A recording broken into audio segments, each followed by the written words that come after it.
from 500 to 1,000 na pensyon.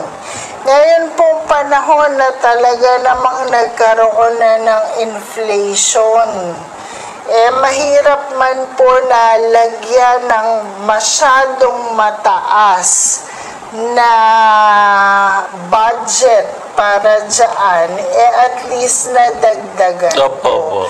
Sana po magkaroon din po ng pagkakataon na mas madagdagan pa, dahil alam mo kung pag pumunta ka din sa grocery ngayon, saan ka na lang ba mararating ng 500 mo? O ngayon, sa pagkakataong ito, at least 1,000 na ito, makakatulong lang para sa kanila.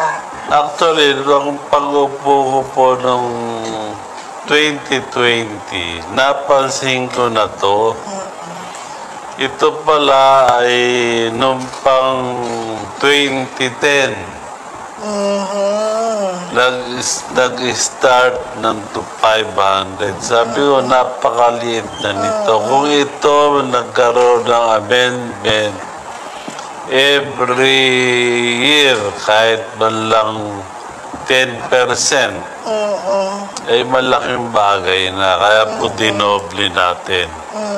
At tumasa po ang ating mga senior citizens na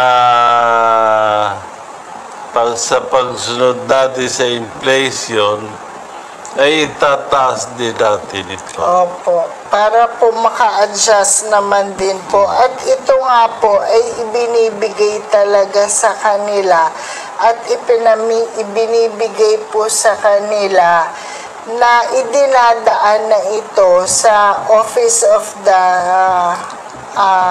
Senior Citizens Affairs.